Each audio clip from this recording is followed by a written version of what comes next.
Bismillahirrahmanirrahim. Alhamdulillah ala ni'matihi wa fadlihi wa ala hidayatihi wa taufiqihi. Ashhadu an la ilaha illallah wahdahu la syarika lahu fi dhatihi wa sifatihi wa af'alihi. Wa ashhadu anna sayyidana Muhammadan abduhu wa rasuluhu khairu khalqihi. Allahumma salli wa sallim wa barik ala sayyidina wa maulana Muhammad al-ma'ruf bi husni khalqihi wa khuluqihi wa ala alihi wa ashabihi wa zurriyatihi wa atba'ihi, amma ba'd. Yang kita hormati dan kita cintai para habaib dan para alim ulama, para muhibbin, hadirin dan hadirat rahimakumullah. Pertama-tama kita panjatkan puji dan syukur kehadirat Allah Subhanahu wa ta'ala atas limpahan nikmat karunia yang selalu diberikan kepada kita. Salawat dan salam kita haturkan kepada junjungan kita Nabi besar Muhammad sallallahu alaihi wasallam dan kepada seluruh keluarga, para sahabat, zuriat dan pengikut beliau. Para muhibbin rahimakumullah, al-haditsus salasun, hadis yang ke-30. An Abi Tha'labah al-Khushani Jarsum ibn Nashir radhiyallahu anhu an Rasulillah sallallahu alaihi wasallam qala: Inna Allaha farada faraida fala tudayyi'uha wa hadda hududan fala ta'taduha wa harrama asya'a fala tantahikuha wa sakata an asya'a rahmatan lakum min ghairi nisyanin fala tabhasu anha. Haditsun hasan rawahu ad-Daraqutni wa ghairuhu. Dari Abi Tha'labah al-Khushani, nama beliau Jarsum bin Nashir, dari Rasulullah sallallahu alaihi wasallam, beliau bersabda, sesungguhnya Allah telah mempardukan beberapa keparduan. Allah telah mewajibkan kepada kita beberapa kewajiban. Fala tudayyi'uha, maka janganlah kalian sia-siakan itu kewajiban yang diwajibkan Allah kepada kita itu. Banyak hal yang diwajibkan Allah kepada kita. Ada yang sifatnya fardu ain, ada sifatnya yang fardu kifayah. Yang fardu ain contohnya seperti sembahyang 5 waktu. Itu diwajibkan oleh Allah kepada kita. Fala tudayyi'uha, jangan kamu sia-siakan apa-apa yang diwajibkan oleh Allah tadi. Pengertian disia-siakan adalah bi an tatrukuha aw tuakhiruha an waqtiha, dengan bahwa engkau tinggalkan itu kewajiban tadi, atau kamu lambatkan pelaksanaannya daripada waktu yang semestinya. Apabila kewajiban tidak kita laksanakan atau bukan pada waktunya, maka itu berarti kita menyia-nyiakan kewajiban yang diwajibkan oleh Allah Subhanahu wa ta'ala kepada kita. Orang kada sembahyang itu sudah jelas menyia-nyiakan sembahyang. Kalau orang memundur sembahyang liwat dari waktu yang semestinya, sama, itu pun ngarannya menyia-nyiakan sembahyang. Dan itu kewajiban apabila ditinggalkan, maka sanksinya sangat berat akan diberikan oleh Allah Subhanahu wa ta'ala kepada mereka. Rasulullah sallallahu alaihi wasallam ra'a lailatal Isra. Beliau melihat pada malam Isra 27 Rajab, qauman turdakhu ru'usuhum kullama rudikhat adat kama kanat wa la yuftaru anhum dhalik. Rasulullah melihat beberapa orang, satu kaum yang dipecahkan kepala mereka itu.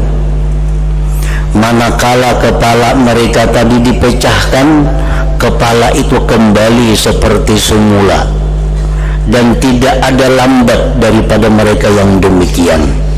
Begitu kepala dipecahkan, kembali berbulik kayak asal, dipecahkan lagi, berbulik pulang kepala itu kayak asal, demikian seterusnya. Rasulullah sallallahu alaihi wasallam bertanya kepada Jibril, "Man haula ya Jibril?" Siapa mereka itu hai Jibril? Qala Jibril menjawab, "Haula illadzina tatasaqalu ru'usuhum anis salatil maktubah." Mereka itulah orang-orang yang berat kepalanya melaksanakan sembahyang fardu. Pengertian berat melaksanakan fardu itu bisa kada melaksanakan sama sekali, atau dengan sengaja tanpa keuzuran mengeluarkan sembahyang daripada waktu yang sebenarnya. Nah, itu sanksi atau ancaman yang diberikan Allah kepada mereka-mereka yang menunaikan salat yang diwajibkan oleh Allah Subhanahu wa ta'ala.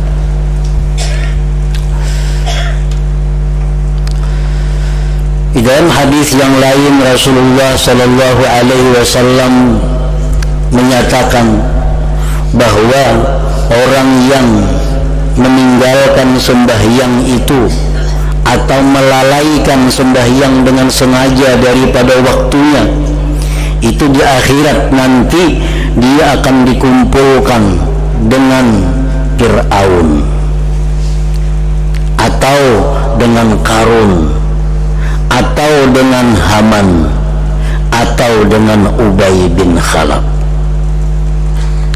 Padahal di akhirat itu kita mestinya dihalau berkumpul bersama-sama dengan Rasulullah sallallahu alaihi wasallam. Itu semestinya seperti doa yang diajarkan, Allahumma syurna fi zumrati nabiyina Muhammad sallallahu alaihi wasallam. Ya Allah, halaulah kami, kumpulkanlah kami di akhirat beserta Nabi. Nah, kalau orang di dalam dunia meninggalkan kewajiban yang diwajibkan Allah berupa sembahyang 5 waktu, itu dia di akhirat dikumpulkan dengan Fir'aun. Orang-orang yang melalaikan sembahyang karena kesibukan dengan urusan kerajaan, yang sibuk dengan urusan pemerintahan,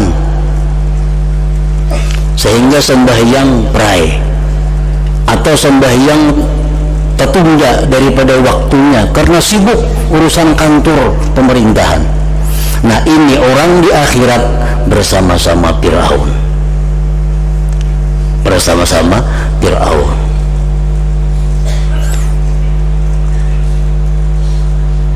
Orang-orang yang di dalam dunia lalai sembahyang karena kesibukan mengurus harta. Kebanyakan bisi harta, di mana-mana ada bisi harta, sehingga sembahyang lalai. sembahyang tertinggal atau terkeluar daripada waktunya. Ini di akhirat nanti, ujar Nabi kita, dikumpulkan dengan karun. Dengan karun. Karena karun contoh manusia kaya yang lalai kepada Allah, contoh manusia sugih yang melupakan Allah. Nah, jadi bila mana dalam dunia kita tertunda sembahyang karena kesibukan urusan harta, nah ini di akhirat kena kawannya karun. Orang yang di dunia melalaikan salat karena kesibukan perdagangan, berdagang terlalu payu, ada berhenti orang mukar sehingga sembahyang tertunda daripada waktunya. Sembahyang zuhur prai, sembahyang asar prai, sembahyang maghrib kalapahan, karena isya sekaligus kalimanya digawi kayak sembahyang tarawih. Tiap malam dengan gini tarawih, padahal siang ada sembahyang karena kesibukan dagangannya. Nah, ini orang di akhirat akan dihalau bersama-sama Ubay bin Khalaf, seorang pedagang besar kafir Quraisy di Mekah waktu itu.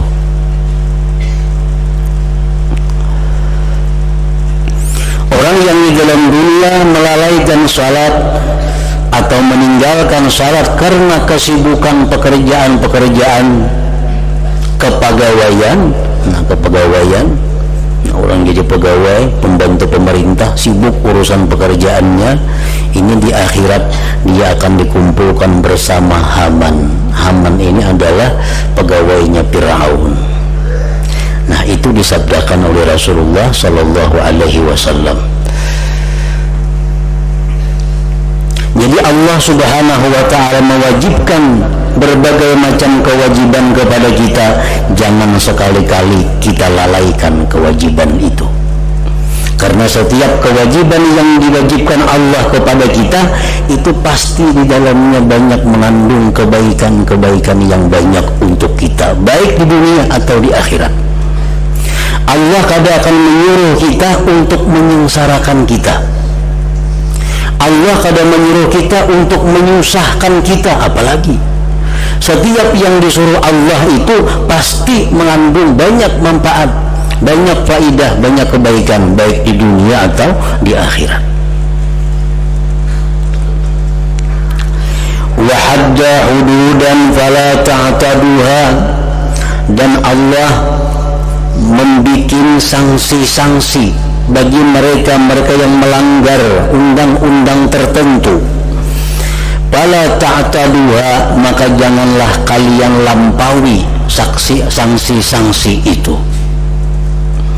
Allah ada memberikan hukuman-hukuman tertentu terhadap orang yang melanggar maksiat-maksiat tertentu.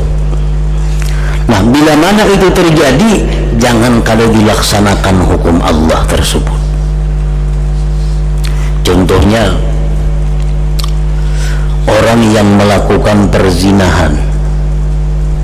Orang yang melakukan perzinahan sedangkan dia sudah menikah atau pernah menikah. Ini Allah membikin sanksi untuk dia, dirajam. Nah, dirajam, dilempari dengan batu kerikil sampai mati. Itu hukumannya. Orang yang sudah menikah atau pernah menikah melakukan zina, itu hukumannya dirajam sampai mati. Hanya itulah cara untuk membersihkan dirinya daripada dosa.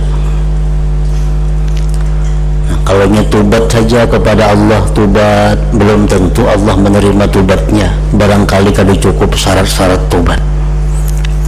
Nah, kalau dia dalam dunia dirajam, maka selesai urusan. Di akhirat dia akan selamat, dia akan bersih.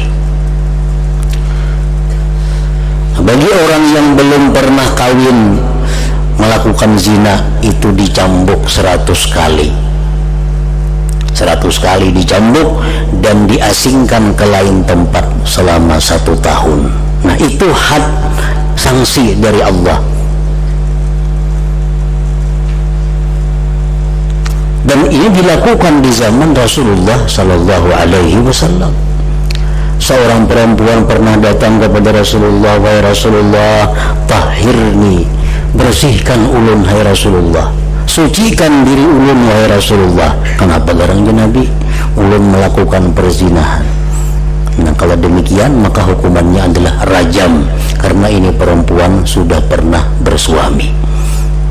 Nah, dengan demikian perempuan dirajam, kalau dia mati dia bersih kembali kepada Allah tanpa membawa dosa apapun. Orang yang mencuri itu ada ketentuannya, sudah dihad, sudah disangsi oleh Allah. Orang yang mencuri pertama kali potong tangan kanan, dipotong tangan kanan. Masih aja mencuri, potong betis kiri. Masih aja mencuri, potong tangan kanan, potong tangan kiri. Tangan kanan, tangan kiri sudah dipotong, betis kiri sudah. Mencuri pulang nangka 4 kali, kaki kanan dipotong, habis sudah lagi. Mencuri juga hukumannya hukuman mati. Bertangan kada, berbetis kada, mencuri aja masih itu dihukum mati aja lagi. Ada yang mengatakan itu dikurung di suatu tempat.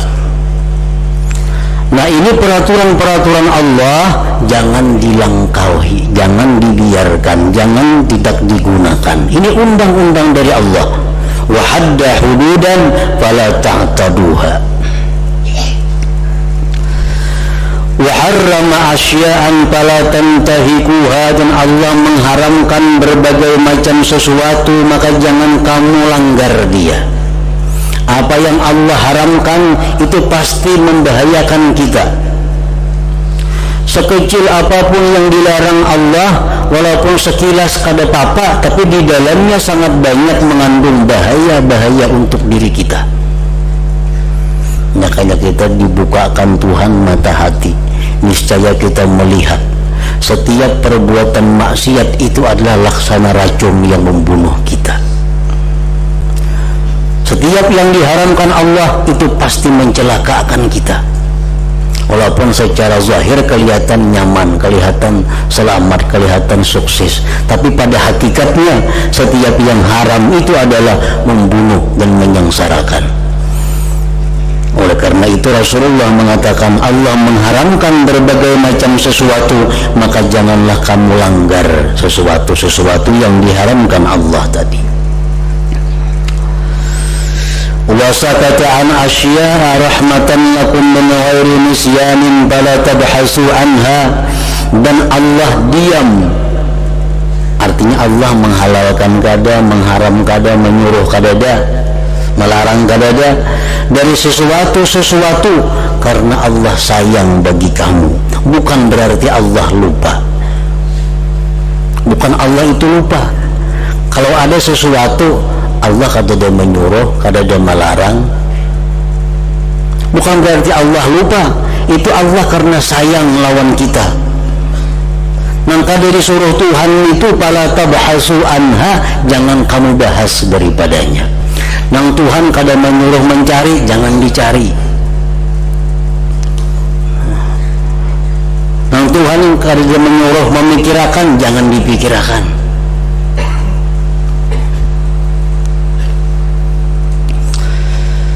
Allah Subhanahu wa ta'ala berfirman, wa in min syai'in illa yusabbihu bihamdih.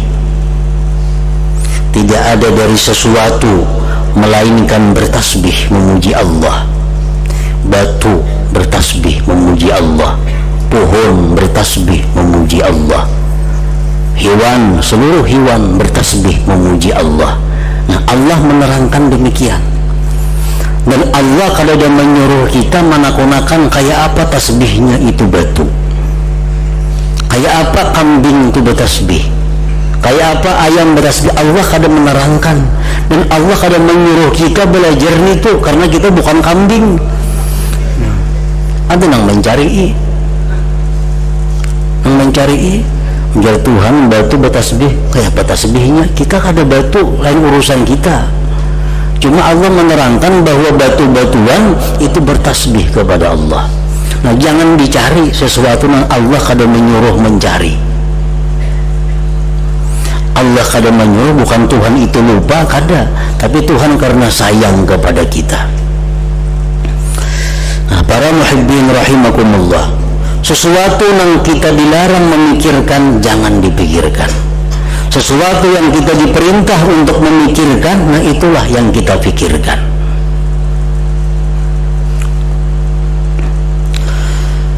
Salah seorang sahabat Rasulullah Sallallahu Alaihi Wasallam yang bernama Miqdad bin Aswad,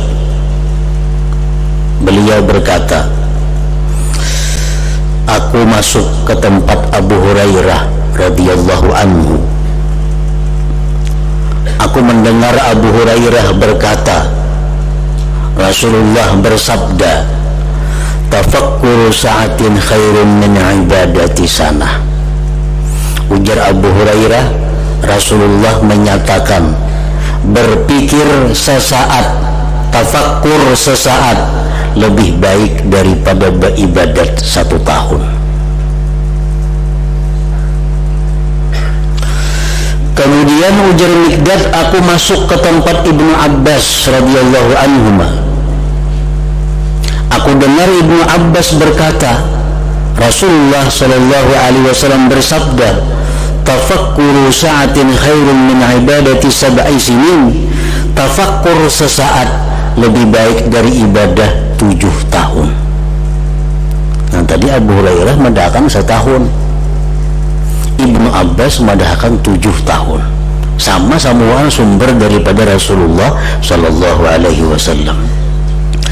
Summa dakhaltu ala Abi Bakrin, kemudian aku masuk kepada Abu Bakar Siddiq. Fasami'tuhu yaqul qala Rasulullah sallallahu alaihi wasallam, aku dengar Abu Bakar berkata, Rasulullah bersabda, tafakkuru sa'atin khairun min ibadati 70 sanah. Tafakkur sesaat lebih baik daripada ibadah 70 tahun. Nah, Miqdad ini bingung. Samuaan ujar Nabi. Abu Hurairah mengatakan ujar Nabi, tafakkur sesaat lebih baik daripada beribadah 1 tahun. Ibnu Abbas mengatakan ujar Nabi juga, tafakkur sesaat lebih baik daripada ibadah 7 tahun. Begitu masuk kepada Abu Bakar, ujar Abu Bakar, Rasulullah bersabda, tafakkur sesaat lebih baik daripada ibadah 70 tahun. Pada khalatu ala Rasulullah sallallahu alaihi wasallam fa akhbartuhu bima qalu. Aku datangi Rasulullah, ujar Miqdad, aku datangi Rasulullah, ku ceritakan apa yang mereka kata. Bagaimana wahai Rasul, lain nih, madahkan 1 tahun, ada 7 tahun, ada 70 tahun. Faqala, ujar Nabi, sadaku, semuanya benar, semuanya jujur. Summa qala ud'uhum ilayya, pada'autuhum. Ya Nabi kiyau kasihnya semuaan. Abu Hurairahnya kiyau, Ibnu Abbasnya kiyau, Abu Bakar suruh kasini. Aku kiyaulah mereka, aku panggil mereka, datangan ketiga-tiganya menghadap Rasulullah sallallahu alaihi wasallam. Faqala li Abi Hurairah, kaifa tafakkuruki ya Abu Hurairah? Ujar Nabi, hai Abu Hurairah, bagaimana tafakkur engkau? Bagaimana yang engkau pikirkan itu bagaimana? Abu Hurairah menjawab, tafakkartu fi khalqis samawati wal ardh. Ulun berpikir, ujar Abu Hurairah, tentang kejadian langit dan bumi. Ulun pandang langit, ulun berpikir begitu besar hebat kukuhnya langit. Ulun memandang bumi, ulun berpikir begitu terhamparnya ini bumi. Kesimpulannya bahwa Allah yang menciptakan Maha Esa dan Maha Kuasa. Abu Hurairah berpikir tentang ciptaan Allah. Nah, ujar Nabi kita, tafakkuruka khairun min ibadati sana. Tafakkur ikan yang macam itu wahai Abu Hurairah lebih baik daripada beribadah 1 tahunan. Orang baca Quran 1 tahunan umpamanya, tapi kata dia bertafakkur Quran wara dibaca 1 tahunan. Lawan tafakkur sesaat memikirkan langit bumi ciptaan Allah, lebih baik tafakkur itu. Kemudian Rasulullah menanya Ibnu Abbas, "Hai Ibnu Abbas," kata Rasulullah, "bagaimana tafakkur engkau?" Artinya kalau ikan tafakkur, mengapa ikan pikirakan, hai Ibnu Abbas? Faqala jar Ibnu Abbas, "tafakkuri fil maut wa haulil matla." Nah, ulun pikirakan itu wahai Rasulullah adalah kematian. Kayak mun aku mati kayak apa menghadap Allah? Mun aku mati cukupkah amal ibadatku menutupi kejahatan-kejahatanku? Mun aku mati kayak apa kena menghadap munkar nakir di dalam kubur? Itu yang ulun pikirkan wahai Rasulullah. Faqala ujar Nabi, "tafakkuruka khairun min ibadati sab'i sinin." Tafakkur engkau itu ujar Nabi lebih baik daripada ibadah 7 tahun. Kalau kita memikirkan tentang diri kita, kematian kita, sangu-sangu kita di akhirat macam apa, nah kita memikirkan itu, tafakkurnya sama dengan nilai pahala ibadah 7 tahun. Summa qala li Abi Bakrin kaifa tafakkuruk. Jan Nabi Abu Bakar, tafakkur ikan macam apa? Qala ujar Abu Bakar, tafakkuru finnar wa fi ahwaliha wa aqulu ya Rab ij'alni yawmal qiyamah minal azmi bihalin tamla'un nar minni hatta yastuka wa'duk wa tu'azzib ummata Muhammad sallallahu alaihi wasallam binnar. Tafakkur ulun wahai Rasulullah, ujar Abu Bakar, memikirkan neraka dan huru hara dalam neraka. Waktu ulun memikirkan neraka itu, ulun berdoa, hai Rasulullah, ya Allah, jadikanlah hamba ini pada hari kiamat menjadi manusia yang sangat besar, sehingga bila hamba masuk neraka, neraka penuh hanya dengan seikung ulun aja. Dan jangan engkau siksa ya Allah umat Nabi Muhammad sallallahu alaihi wasallam yang lainnya. Kan Allah ada berfirman, ya Tuhan, aku penuhi jahanam itu dengan jin dan manusia. Nah, jadi Abu Bakar berdoa, ya Allah, nyalakan awak ulun masuk neraka sehingga hibak neraka, kada muat lagi yang lainnya selamat. Nah, ujar Nabi macam itu, ya Abu Bakar, tafakkur engkau lebih baik daripada ibadah 70 tahun.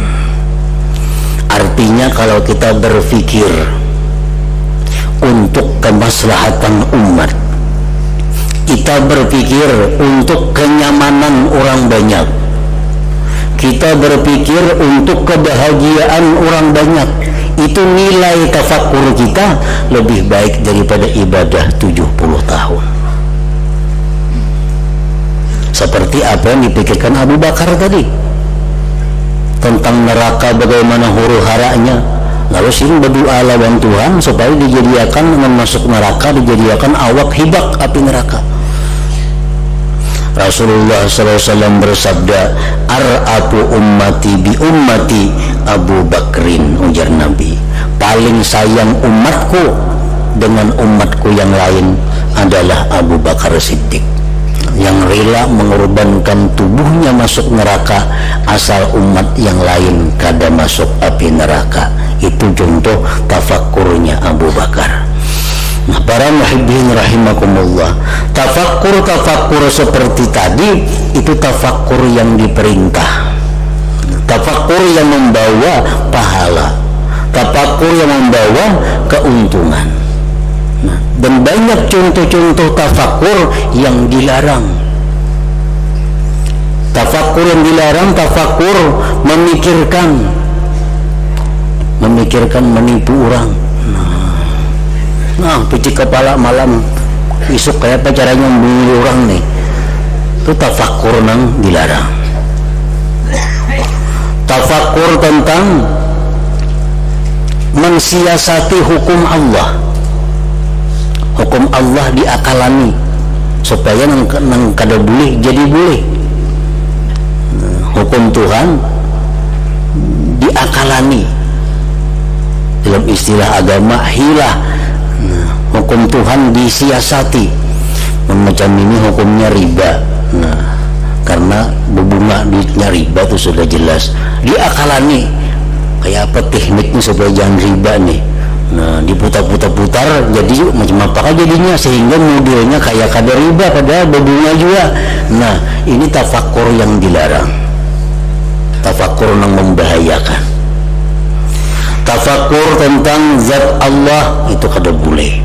Kayak apa nangaran Allah Ta'ala itu orangnya kada boleh dipikirkan itu.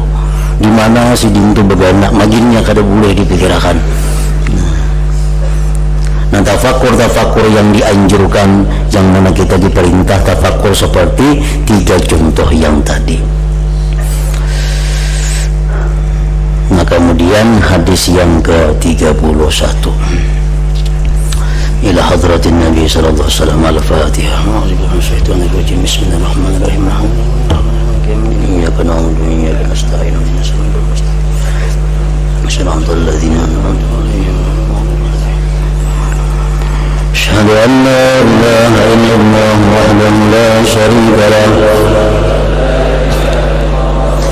wa asyhadu anna sayyidana Muhammadan 'abduhu wa rasuluhu.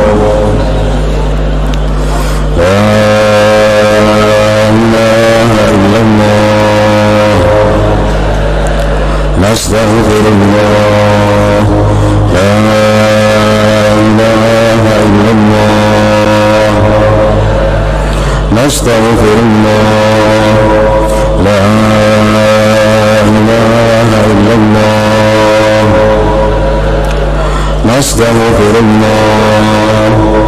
La ilaha illallah wa natubu ilallah.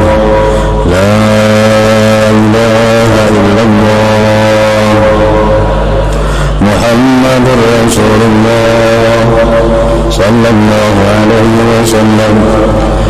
Wa ya ayyuhal rajulu minhu syafa'atan sallu alaihi wa sallimu taslima. Allahumma salli